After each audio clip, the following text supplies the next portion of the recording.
કાલની આવેલી Arvind advertisement party ના અમે કોઈના પર ડિપેન્ડન્ટ નથી. પાર્ટીના માણસો ના સોરી જીતવાના છો. તમે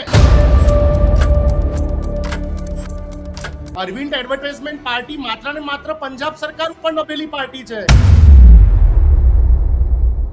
પણ અમારી સરકાર એમના લોકલ ના કિશનભાઈ મારી વાત સાંભળો. અમે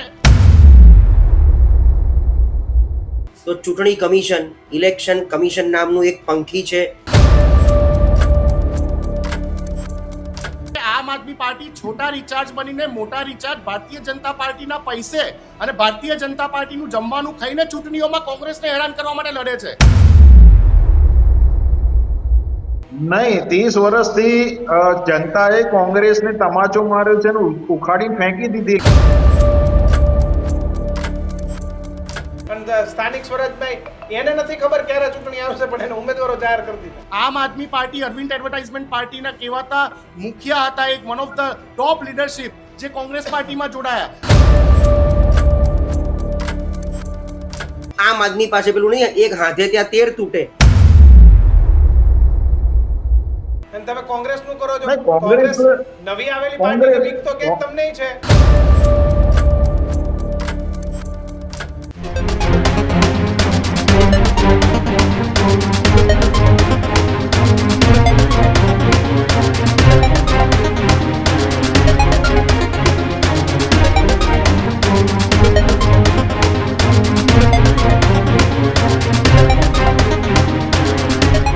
નમસ્કાર, વિશેષ રજૂઆત ગર્જનાદ સાથે હું કિશન કાટેલિયા આપનું હાર્દિક સ્વાગત કરું છું. અને હું છું પ્રદીપ. આજના ગર્જનાદમાં ચર્ચા કરવી છે કે સ્થાનિક સ્વરાજ્યની ચૂંટણીની તારીખો પહેલા રાજકીય પાર્ટી એ કેટલી તૈયાર છે.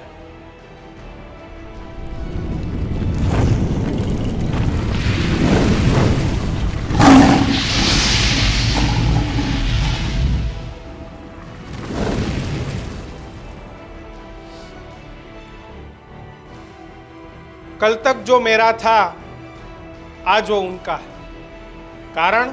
કારણ કે આજે સ્થાનિક સ્વરાજની ચૂંટણીઓ આવી રહી છે. વાત જાણે એમ છે કે તમામ રાજકીય પક્ષમાં ભડકો જોવા મળી રહ્યો છે અત્યારથી. હજી તો ચૂંટણી જાહેર પણ નથી થઈ. ઉમેદવારો માટે કોંગ્રેસ સહિત અન્ય અનેક પક્ષ છે જેમાં સેન્સ પ્રક્રિયા હજી ચાલુ થઈ છે. પરંતુ એ પહેલા લોકો પક્ષ છોડવાનું ચાલુ કરી દીધું. એટલે કે જે આજ દિવસ સુધી આપણા પક્ષનો હતો, આપણો હતો, એ આજે આપણી સામે છે. કારણ કે ગુજરાતમાં સ્થાનિક સ્વરાજની ચૂંટણીઓ આવી ગઈ છે. જે આજ દિન સુધી નેતા થઈને ફરતો હતો એને એવું દેખાય છે કે હવે મારે ચૂંટણી જીતવી હોય તો મારે સમાજનો નેતા થવું પડશે. એ હવે સમાજના નેતા થઈ ગયા છે.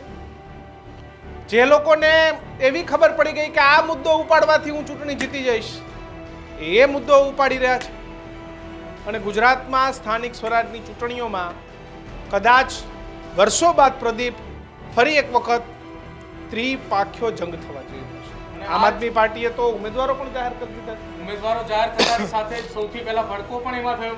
બિલકુલ કે વડોદરાની અંદર શહેર પ્રમુખ સહિતના નેતાઓએ ખેસ એ કાર્યાલય બહાર ટીંગાર્યા. ભાવનગરમાં પણ આજે ઘટના બની કે ઉપપ્રમુખ સહિતના નેતાઓએ રાજીનામા આપ્યા. ભાજપમાં પણ રાજીનામાના દોરની શરૂઆત થઈ છે કે જ્યાં દાહોદના ભાજપના સાંસદના નજીકના નેતાએ રાજીનામું આપ્યું છે.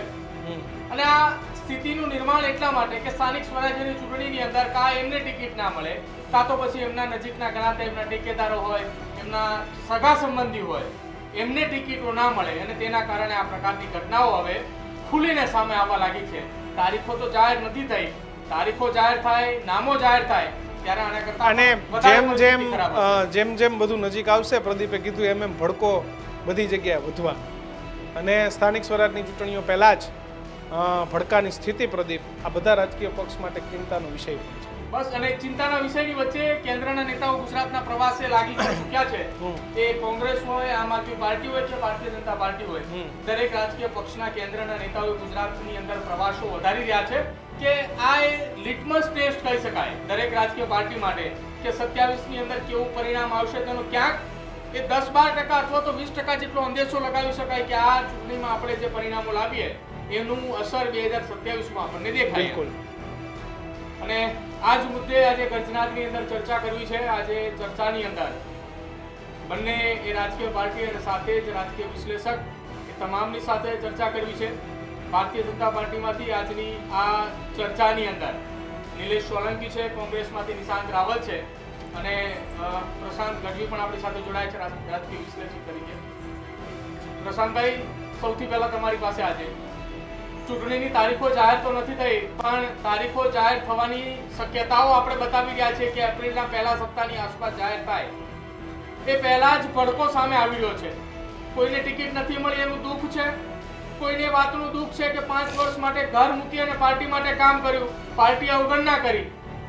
વડોદરાની અંદર તો વડોદરાના કેટલાક નેતાઓ તો પાર્ટીની બહાર ખેસ ટીંગાડી આમ આદમી પાર્ટીમાંથી રાજીનામું આપી. કેટલાક નેતાઓ તો રડતા પણ જોવા મળ્યા. અધ્યાપતિ દેવ અને આપણા સૌના જેને કહેવાય આસ્થાના એવા પ્રભુ શ્રી રામનો જન્મ દિવસ એટલે કે રામનવમીની આપ સૌને સત નમન સાથે શુભેચ્છા. બિલકુલ પ્રદીપ, આપે કહ્યું એમ એક તો વિધાનસભાની રાહ જોવાતી હતી. વિધાનસભા ગઈકાલે પૂરી થઈ ગઈ, આખરી દિન હતો. પછી અને પ્લસ SIR આવ્યું હતું એટલે ચૂંટણી પ્રક્રિયા ડિલે થઈ, જે ગઈ વખતે 9 ફેબ્રુઆરીએ હોવા જોઈતી હતી એની જગ્યાએ આપણે થોડા ડિલે ચાલીએ છીએ.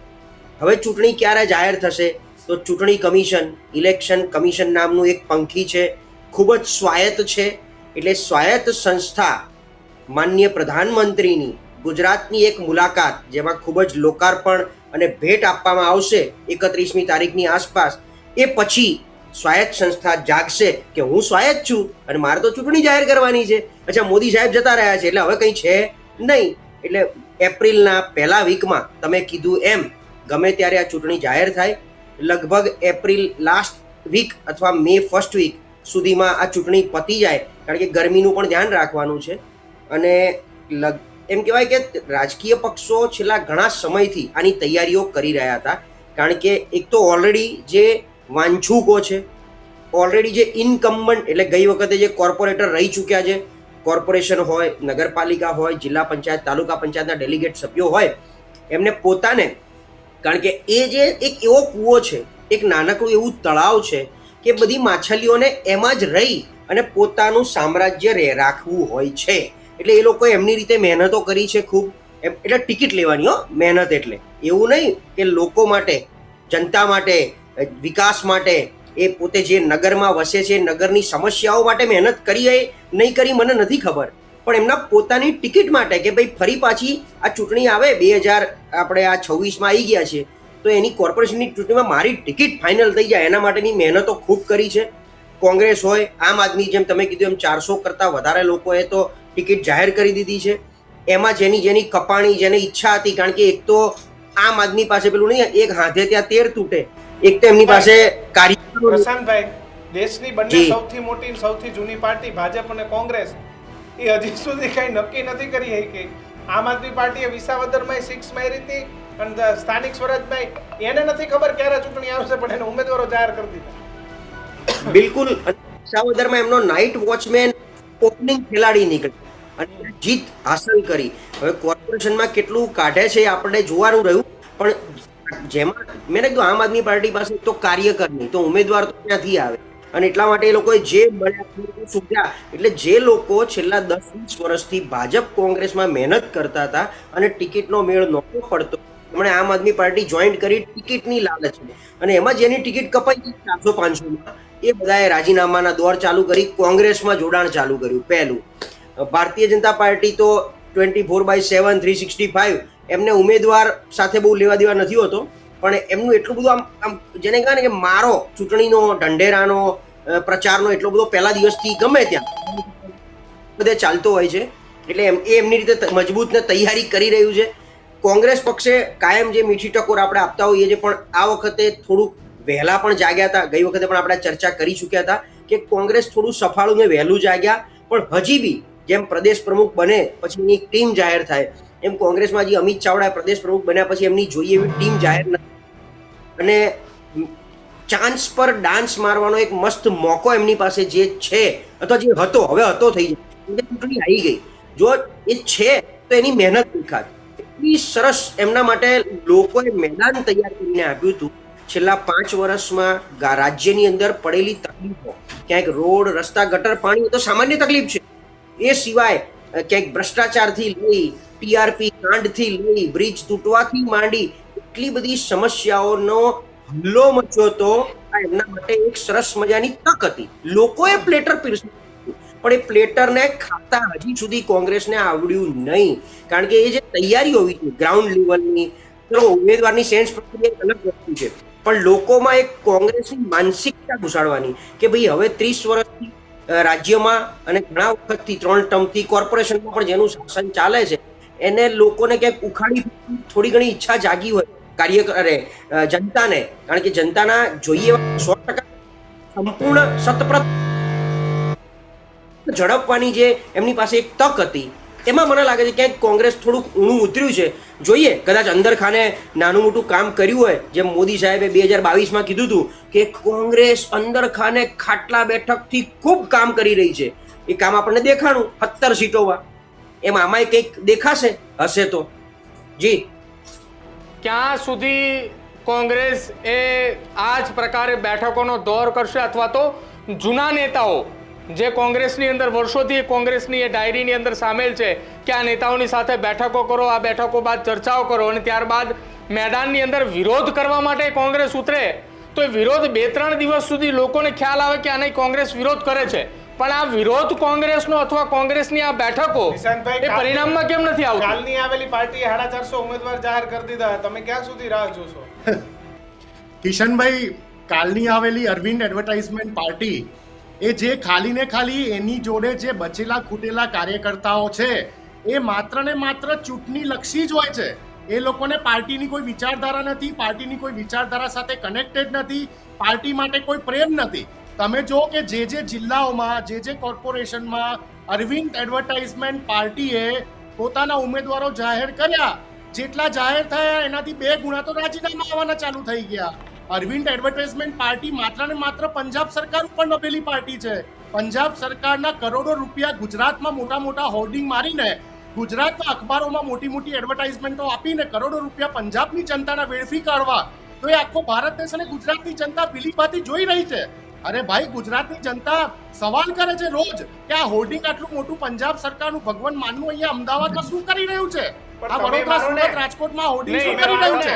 તમારા કહેવાની વાત વિના ના ના તમે મારો ના, અમે રેવંતા રેડ્ડીનું મારો ને તમે કોણ ના પાડે છે? અમે જનતાના ખોટા ના અમે હારીશું જીતીશું કિશનભાઈ, વિષય અલગ છે, પણ અમારી સરકાર એમના લોકલ ના કિશનભાઈ મારી વાત સાંભળો, કિશનભાઈ મારી વાત સાંભળો, અમે હારીશું જીતીશું એ વિષય અલગ છે, પણ જે સરકારમાં જે લોકલ જનતા છે એના સુખાકારી માટે રૂપિયા વાપરવા એ કોંગ્રેસ પાર્ટીનો ધર્મ છે ને અમે ધર્મ નિભાવી રહ્યા છે. અમે તેલંગાનામાં, કર્ણાટકામાં કિસાનોનો જે કર્જો હતો એ માફ કરીને બતાવ્યું. ગુજરાતમાં પણ તમે જો કે જે રીતે મહાનગરપાલિકાને 33 જિલ્લા પંચાયતોમાં 149 જે નગરપાલિકાઓમાં ચૂંટણી છે, તાલુકા પંચાયતોની ચૂંટણી છે, દરેક જગ્યાઓ પર માત્ર તમને વડોદરાનું એક એક્ઝામ્પલ આપી દઉં કે 25 વર્ષ પછી વડોદરામાં ભારતીય જનતા પાર્ટીના સિટિંગ કાઉન્સિલર આશીષ જોશી અને પારુલબેન પટેલ ભારતીય રાષ્ટ્રીય કોંગ્રેસ જોડે જોડાયા 25 વર્ષ પછી. કિશનભાઈ, વિચારો કે અમારા કાર્યકર્તાઓનો જુસ્સો કેટલો અપ ગયો હશે. તમે જો કે સ્વેજલ વ્યાસ, એક સામાજિક કાર્યકર્તા જે મજબૂત છબી ધરાવે છે વડોદરા શહેરમાં, એ ભારતીય રાષ્ટ્રીય કોંગ્રેસમાં જોડાય. પેલી બાજુ તમે જો કરશન બાપુ, આમ આદમી પાર્ટી અરવિંદ એડવર્ટાઇઝમેન્ટ પાર્ટીના કહેવાતા મુખ્ય હતા, એક one of the top leadership, જે કોંગ્રેસ પાર્ટીમાં જોડાયા. અને ગલીએ ગલીએ તમે જો કે દરેક જિલ્લાઓમાં દર 2 દિવસ છોડીને 3જા દિવસે અમારા માનનીય પ્રદેશ પ્રમુખ અમિત ચાવડા સાહેબના હસ્તે આમ આદમી પાર્ટીના મોટા મોટા નેતાઓ, ચહેરાઓ જે જૂના કહેવાય, જે લોકો 43 સ્થાપક સદસ્યો હતા. નિશાંતભાઈ, ના, અમે કોઈના પર ડિપેન્ડન્ટ નથી. પાર્ટીના માણસો ના સોરી, જીતવાના છો તમે મારા શબ્દોનું અર્થઘટન અલગ કરી રહ્યા છો. મોટી મોટી પ્રેસ નોટ બહાર પાડે કે આમ આદમીના ફલાણા ભાઈ ઢીકણાભાઈ અમારી સાથે જોડાયા. કાલની આવેલી પાર્ટી છે. કિશનભાઈ, તમને સમજાવવા માંગુ છું કે કાલની આવેલી પાર્ટીમાં કાલના આવેલા કાર્યકર્તાઓને વિશ્વાસ નથી, એક સમજાવી રહ્યો છું કે લોકો એમને વિશ્વાસ જ નથી. તમે જેમની વાત કરી રહ્યા છો, તમે નિશાંતભાઈ, એક મિનિટ નિશાંતભાઈ, તમે જેમની વાત કરી રહ્યા છો કરશનદાસ બાપુ, એ તો તમારી જ પાર્ટીમાંથી એમાં ગયા હતા ને એમાંથી પાછા તમારે ત્યાં પાછા આવ્યા છે. પણ પરત આવ્યા ને પ્રદીપભાઈ શોર્ટ ટાઈમ ની અંદર પણ અને પરત જેટલા આવ્યા પણ એની વાત- નેતાઓ ચલો તમારી પ્રદીપભાઈ, એક શ્વાસ તો લેવા દો. ઉદાહરણ તો નથી ને ભાજપના નેતાને પૂછી લે નિલેશભાઈ. હવે એક મિનિટ, અત્યાર એક સુધી મિનિટ, એક કોંગ્રેસમાંથી મિનિટ. લાવતા હતા, કિશનભાઈ, હવે આમ આદમીમાંથી કિશનભાઈ, લાવશો. સવાલનો જવાબ આપી દો. નિશાંતભાઈ આવું છું. એક મિનિટ નિલેશભાઈ, સવાલનો હવે- જવાબ આપી દો. પ્રદીપભાઈના સવાલનો જવાબ આપી દો. પ્રદીપભાઈના બોલો. સવાલનો જવાબ આપી દો. હમ. જેટલા પણ નેતાઓ અરવિંદ એડવર્ટાઇઝમેન્ટ પાર્ટીમાંથી કોંગ્રેસમાં આવ્યા છે બધા એક જ વાત કરી છે કે આમ આદમી પાર્ટી છોટા રિચાર્જ બનીને મોટા રિચાર્જ ભારતીય જનતા પાર્ટીના પૈસે અને ભારતીય જનતા પાર્ટીનું જમવાનું ખાઈને ચૂંટણીઓમાં કોંગ્રેસને હેરાન કરવા માટે લડે છે. એટલે એ આખા એક્સપોઝ થઈ ગયા છે. નિશાંતભાઈ, એક ટોટલી વાત કહો હવે. તમે જે વાત કરી એ વાત ઉપર એક વાત કહો. તમારી રાજકીય પાર્ટીમાંથી જેટલા નેતાઓ છોડીને ગયા હતા એ છોડ્યા પછી કોંગ્રેસને લઈને જે નિવેદનો આપ્યા હતા એ તમે સાંભળ્યા છે. 2-4 નેતાઓ મોટા ગજાના તમારે ત્યાંથી ગયા હતા ને, રાજકોટની અંદરથી પણ ગયા હતા, કરશનદાસ બાપુ પણ ગયા હતા. જ્યારે તમારી પાર્ટી છોડીને ગયા હતા ત્યારે શું નિવેદનો આપ્યા હતા એ તમને પણ ખ્યાલ છે. તેમ છતાંય તમે એમને પાછા પાર્ટીમાં લઈ લીધા. ના બિલકુલ. જો આ રાજકારણ છે, આ રાજકારણ છે. રાજકારણમાં સ્ટેટમેન્ટ જે સમય ઉપર જે વ્યક્તિ જે નેતા આપતો હોય છે સમયને સિચ્યુએશનને માન સન્માન આપીને જ્યારે એમને રિયલાઇઝ થતું હોય કે મારી જે માતૃ પાર્ટી હતી એને મને માન સન્માન આપેલું ખોટો કોઈ જગ્યા ઉપર બેકાવામાં આવી ગયો તો ને એ વ્યક્તિ જ્યારે પરત આવતો હોય છે તો એને માન સન્માન આપીને એને સંગઠનમાં મજબૂતાઈથી આવરી લેવામાં આવતું હોય છે. દરેક રાજકીય પાર્ટીમાં થતું હોય છે. પરંતુ કહેવાની વાત એ છે કે આમ આદમી પાર્ટી માત્ર ને માત્ર ભાજપના ઈશારે ચાલે છે. તમારું બહુ સ્પષ્ટપણે કહેવું છે કે રાજકારણમાં જાડી ચામડીના થઈને રહેવું પડે, એવું બહુ તમારું સ્પષ્ટપણે માનવું છે. નિલેશભાઈ, તમે હવે કોંગ્રેસ બાદ હવે તમે પણ ક્યાંક આમ આદમીને લઈને તમારી પાર્ટી નિવેદનો આપતી ચાલુ થઈ ગઈ. તમને ક્યાંક હવે આપના લોકો 4 જગ્યાએ ભાજપમાં જોડાય તો એની એ કાર્યક્રમની નોંધ લેવાય. કિશનભાઈ, સર્વેને રામનવમીના શુભેચ્છાઓ અને ભગવાન શ્રી રામનો આશીર્વાદ સર્વેની ઉપર બન્યો રહે. ભારતીય જનતા પાર્ટી 365 દિવસને 24/7 કાર્યકર્તા જે છે ને કિશનભાઈ, એ લોકો વચ્ચે રહેનારો છે. અમે ક્યારે કોઈ પાર્ટી જોડે કોમ્પિટિશન કરવાના મૂડમાં જ નથી, કારણ કે અમે અમારા જે જૂના કામ કરેલા છે, જે કોર્પોરેટરોએ કામ કરેલા છે, કે રિપોર્ટ કાર્ડ લઈને અમારા રાઉન્ડ ચાલુ થઈ ગયા છે. કિશનભાઈ, પ્રજાના કામ માટે તો પાર્ટી સાથે કોમ્પિટિશન કરવી પડશે ને, કે આ પાર્ટીએ કેવું કર્યું તો આ પાર્ટીએ કેવું કર્યું તો આપણે શું કરીએ સારું. નહીં, 30 વર્ષથી જનતાએ કોંગ્રેસને તમાચો માર્યો છે અને ઉખાડીને ફેંકી દીધેલી છે. વિપક્ષનો સિમ્બોલ નથી. હવે તમે વિચારો કે વિપક્ષનો સિમ્બોલ ના હોય તો હવે એમની વાત કઈ રીતે રજૂ કરે? કારણ કે જનતાને ખબર છે કે ભાઈ અહીંયા રાહુલ ગાંધીજી આવા કટોકટીના સમયમાં દેશમાં ચિંતા હોય ત્યારે બરોડામાં પ્રચાર કરવા નીકળ્યા હોય, જ્યારે સંસદમાં સમગ્ર પાર્ટી જે નરેન્દ્રભાઈના જે સંબોધતા હોય, સાંભળતા હોય, તો આવું છે કે કોંગ્રેસ માત્ર પ્રચાર કર્યા કરે છે પણ ધરાવ પર નથી. જ્યારે ભારતીય જનતા પાર્ટીનો કાર્યકર્તા, એનો કોર્પોરેટર, નિલેશભાઈ, અત્યારે હકીકત એવી છે કે ભાજપ અંદર ખાને ક્યાંક ઈચ્છે છે કોંગ્રેસ મોટી થાય, કોંગ્રેસ જ ગુજરાતમાં મુખ્ય વિપક્ષ બનીને રહેવો જોઈએ, આવું ક્યાંક ભાજપના નેતા ઈચ્છે છે અને તમે કોંગ્રેસનું કરો છો. કોંગ્રેસ નવી આવેલી પાર્ટીની બીક તો ક્યાંક તમને છે.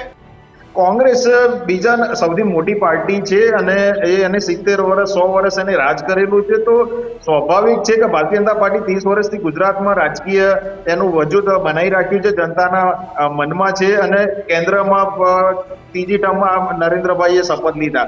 તો કોંગ્રેસ બીજા નંબરની પાર્ટી છે તો રહેવાની જ છે. આ પાર્ટીની આપણે વાત કરીએ તો હજી એમના એ જે બોલ બચ્ચન કરે છે, જે પણ એ વચનો કરે છે, તો એવું લાગતું નથી કે આપણે જોયું કે ઘણી બધી જે ઇલેક્શનો થાય કે હરિયાણા એ ખોઈ બેઠા, મહારાષ્ટ્રમાં એ કંઈ કરી ના શક્યા. તો હું માનું ત્યાં સુધી હજી ત્રીજા નંબરની પાર્ટીનું વજૂદ છે નહીં. કોંગ્રેસ ડેફિનેટલી છે અત્યારે કે સેકન્ડ નંબરની એક પાર્ટી ગણી શકાય છે ને આજે ભારતીય જનતા પાર્ટીને કોમ્પિટિશન કરવી હોય તો એ પોતાના કામથી જ કરે છે કે ભાઈ આ વખતે અમે સુરતમાં તમારી સીટો જીતી લીધી, વિસાવદર ચાલુ સરકારમાં હતું, કોંગ્રેસને ભાજપ બે રહી ગયું, વિસાવદર જીતી ગયા, ઓલી બાજુ ચૈતર વસાવાનું ગઢ કેવી રીતે પૂરો કરી શકાય એના માટે તમારા દિગ્ગજ નેતાઓ ત્યાં જઈને મહેનત કરે. તો ડર તો છે તમને ક્યાંક. તમે કહો અમે કોમ્પિટિશનમાં નથી, કોમ્પિટિશન તો તમને પણ છે જ. અને હવે તમને કોંગ્રેસ સારી લાગે છે કે આ ભલે હોય, આને રહેવા દો, આને જીવતી રાખો, આની ઉપર પાણીનો છંટકાવ કરો, કોંગ્રેસ ના મુરઝાવી જોઈએ.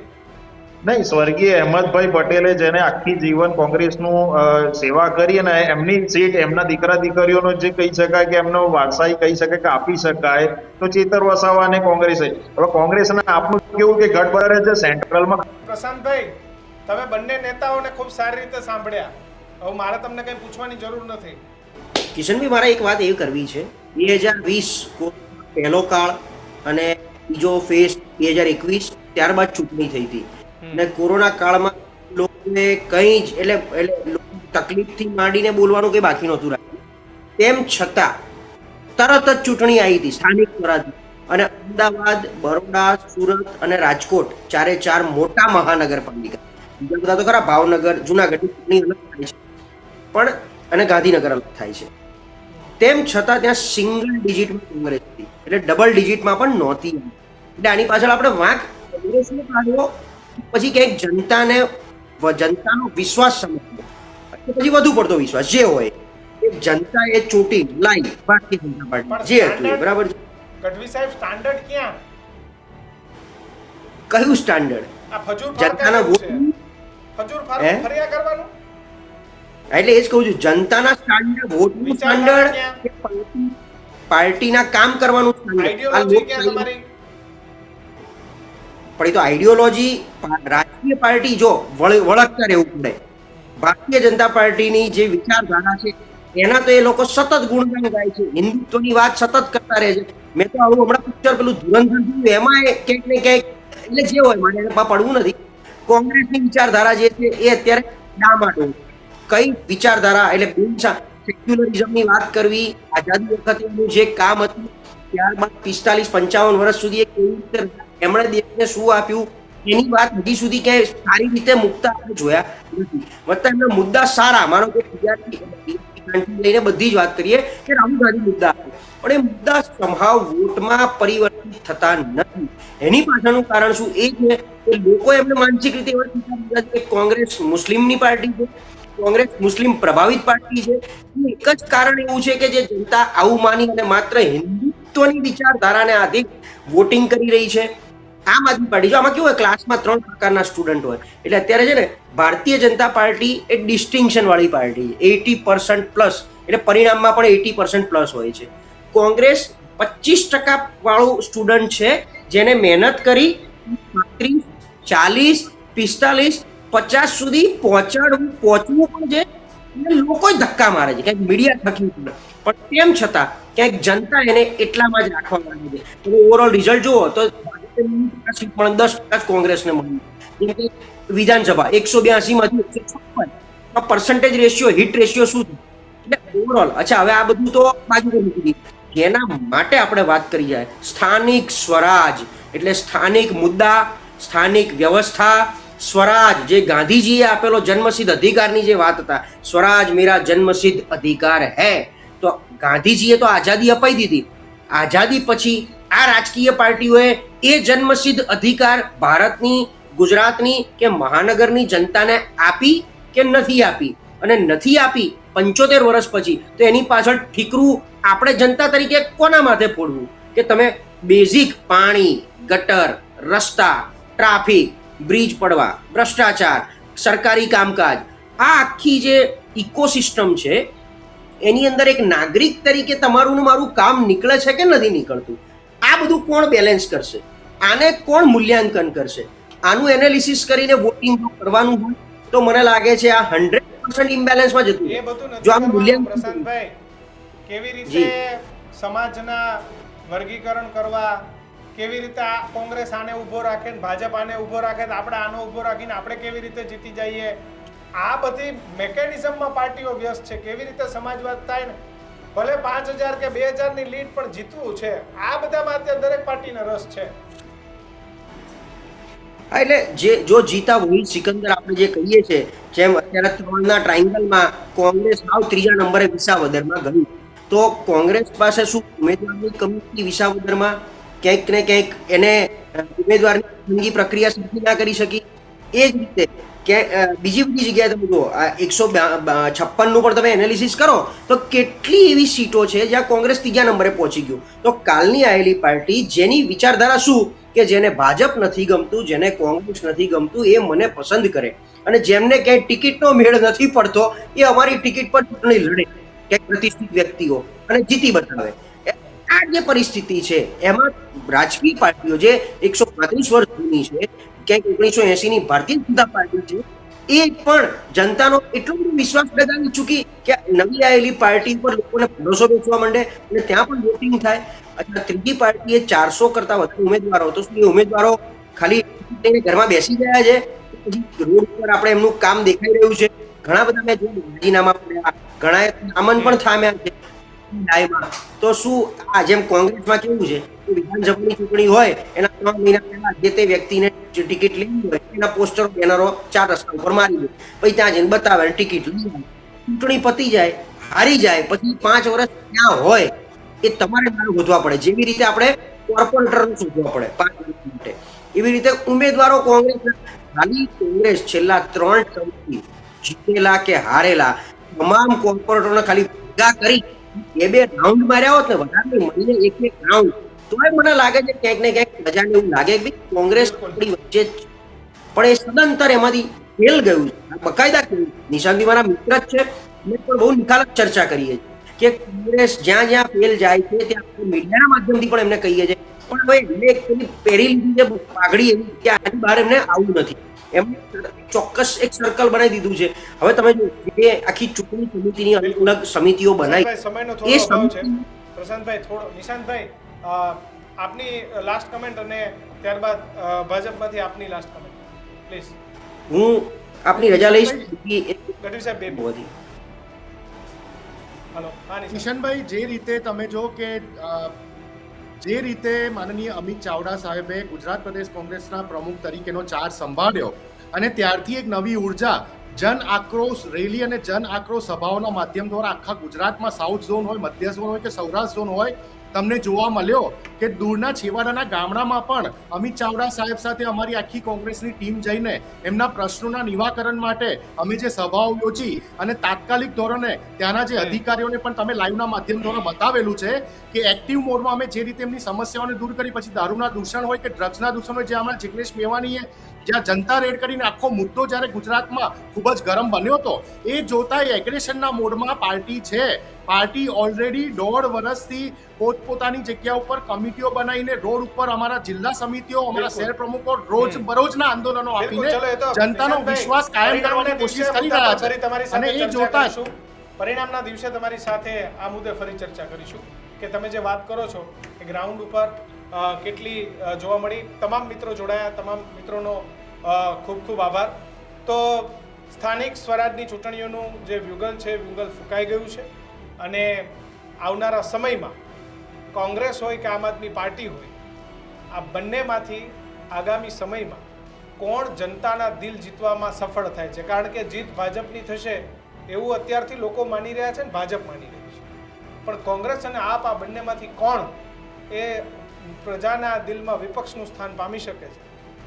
અને આ બધાની વચ્ચે સ્થાનિક સ્વરાજ્યની ચૂંટણી છે, લોકોના એ નીચેના લેવલ એટલે ગ્રાઉન્ડના લેવલના એ મુદ્દાઓ છે, ગામડાની અંદર શું વાસ્તવિકતા છે, ગામડાની શું પરિસ્થિતિ છે, આ મુદ્દાઓ આધારિત એ આ ચૂંટણી પ્રચાર દરમિયાન ચર્ચાઓ થાય અને ખરેખર એ ગામડાના માણસ સુધી જે ચર્ચાઓ થઈ છે, જે પ્રચારો થયા છે એ પહોંચે એવી આશા રાખીએ. કેમ કે આટલા વર્ષોથી એ ગામડાની વાતો થાય છે, આટલા વર્ષોથી ગામડાના વિકાસની વાતો થાય છે. પંચાયત રાજની મોટી વાત કરીએ છીએ પણ કે પંચાયત રાજ છે નહીં.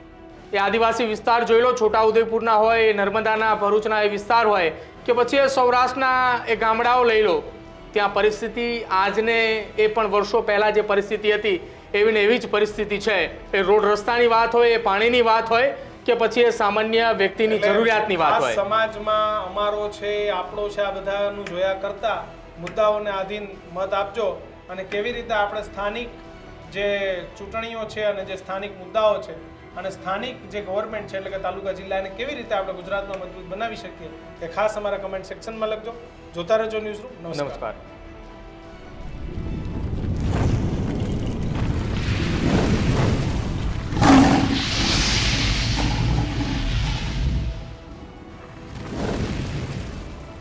ત્યારે જ ન્યૂઝરૂમ ગુજરાતની યુટ્યુબ ચેનલને સબસ્ક્રાઇબ કરો અને ઇન્સ્ટાગ્રામ અને ફેસબુક પર ફોલો કરો. અપડેટ રહો, સત્યની સાથે રહો.